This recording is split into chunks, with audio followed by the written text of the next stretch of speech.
लखनऊ में Uttar Pradesh police Samajwadi party की गतिविधियों पर नजर रख रही है। सपा प्रमुख अखिलेश यादव ने रविवार को ही कहा था कि वो किसानों की मांगों को वाजिब मानते हैं और वो किसानों द्वारा बुलाए गए भारत बंद का समर्थन करेंगे। पर सोमवार सुबह यूपी पुलिस ने उनके घर के बाहर डेरा डाल दिया है। मोदी सरकार के कृषि कानून के खिलाफ पंजाब और हरियाणा के किसान बीते 12 दिनों से प्रदर्शन कर रहे हैं। किसानों ने दिल्ली की सीमाओं पर डेरा जमाया हुआ है। साथ ही देश के कई जिलों में किसान प्रदर्शन कर रहे हैं। दिल्ली के मुख्यमंत्री अरविंद केजरीवाल ने सोमवार को सिंधु बॉर्डर का दौरा किया। यहां इस वक्त प्रदर्शनकारी किसानों का सबसे बड़ा डेरा है। उन्होंने दोहराया कि आम आदमी पार्टी किसान के साथ है। केंद्र सरकार ने किसानों से अपील की थी कि वो ऐसे किसी बंद का आह्वान न करें और बच्चों व बूढ़ों को प्रदर्शन स्थलों से घर भेज दें। सरकार ने कोविड-19 महामारी को ध्यान में रखते हुए किसान से यह अपील की थी, लेकिन किसानों ने सरकार की यह अपील ठुकराते हुए 8 दिसंबर को भारत बंद का आह्वान किया है। किसान चाहते हैं कि केंद्र सरकार 3 नए कृषि कानूनों को वापस ले।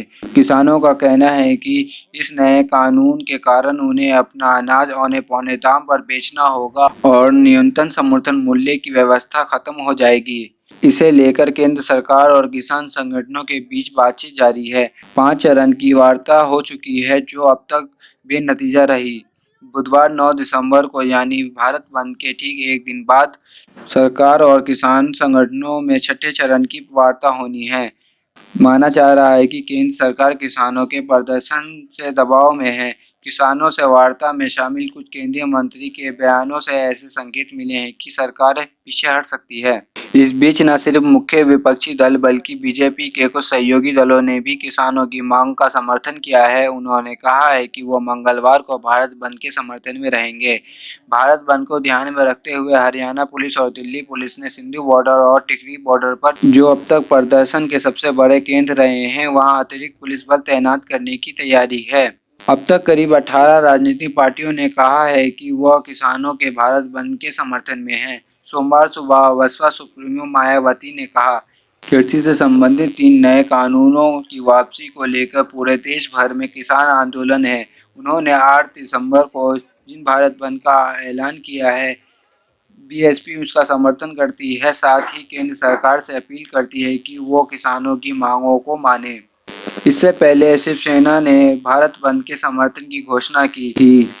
पार्टी प्रवक्ता संजय रावत ने कहा था कि किसानों के प्रति हमारी नैतिक जिम्मेदारी के नाते देश की जनता को किसानों के बंद में स्वेच्छा से हिस्सा लेना चाहिए।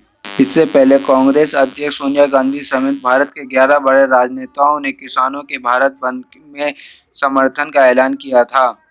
एक संयुक्त बयान जारी करते हुए भारत की 11 राजनीतिक पार्टियों ने कहा कि मोदी सरकार ने गैर लोकतांत्रिक तरीके से इस कानून को संसद में पास किया, जिनकी कोई चर्चा नहीं की गई। इन दलों ने अपने बयान में दावा किया है कि इससे भारत में खाद्य संकट बढ़ेगा, किसानों की परिस्थितियां और बिगड़ जाएगी। साथ ही न्यूनतम समर्थन मूल्य न मिलने की वजह से भारतीय कृषि क्षेत्र की दशा बिगड़ेगी।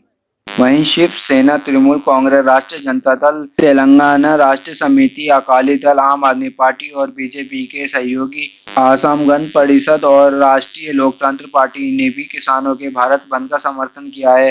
हालांकि संयुक्त बयान पर इन पार्टियों ने नेताओं के हस्ताक्षर नहीं है। रविवार को दिल्ली सरकार में मंत्री गोपाल राय ने कहा था कि आम आदमी पार्टी के संयोजक और मुख्यमंत्री अरविंद केजरीवाल ने पार्टी कार्यकर्ताओं और अधिकारियों से 8 दिसंबर को किसानों के नेतृत्व में भारत बंद का समर्थन करने के लिए कहा है। कांग्रेस ने कहा है कि 8 दिसंबर को पार्टी भारत के हर जिले में प्रदर्शन करेगी।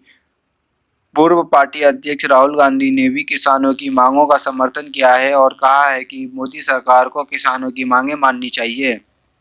26 नवंबर को किसानों के आंदोलन की शुरुआत हुई थी। केंद्र सरकार समझती है कि किसानों को नए कृषि कानूनों पर भटकाया गया है और सरकार कहती रही है कि बातचीत से किसानों के सभी भ्रम दूर किए जा सकेंगे। शनिवार को दिल्ली के विज्ञान भवन में करीब 5 घंटे लंबी वार्ता हुई। इस बैठक में सरकार ने किसानों को यह आश्वासन दिया है कि कृषि कानून से एमएसपी पर कोई असर नहीं पड़ेगा। ये राज्य का विषय है और केंद्र सरकार राज्य की मंडी को किसी भी प्रकार से प्रभावित नहीं करेगी। लेकिन किसानों ने कहा है कि भारत बंद का कार्यक्रम योजना के अनुसार ही रहेगा। देश की 10 केंद्रीय ट्रेड यूनियन ने भी इस बंद का समर्थन किया है। किसानों ने कहा है कि भारत बंद के दौरान वो दिल्ली को जाने वाली सभी सड़कें ब्लॉक करेंगे, सभी टोल प्लाजा रोके जाएंगे और वहां प्रदर्शन किया जाएगा।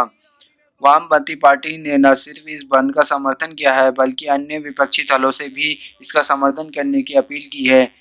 सीपीआई, सीपीआईएम, सीपीएम, एमएल और ऑल इंडिया फॉरवर्ड ब्लॉक ने एक संयुक्त बयान में किसान आंदोलन का समर्थन करने की बात कही है। Indian national trade union, all India trade union Congress, Hind मजदूर सभा, centre of India trade union, all India United trade union central और ट्रेड यूनियन कोऑर्डिनेशन सेंटर ने भी किसान आंदोलन और किसानों द्वारा बुलाए गए भारत बंद का समर्थन किया है। पश्चिम बंगाल, तमिलनाडु, महाराष्ट्र, उत्तर प्रदेश और हरियाणा में भी भारत बंद के दिन प्रदर्शन होने की उम्मीद है। दिल्ली सीमा, सिंधु बॉर्डर और गाजीपुर पर डटे किसानों ने उत्तर प्रदेश और हरियाणा के किसानों से उनके समर्थन में आने की अपील की है। उन्होंने कहा है कि सभी मिलकर दिल्ली को घेरे और दिल्ली की सीमाओं को सील करने में उनकी मदद करें।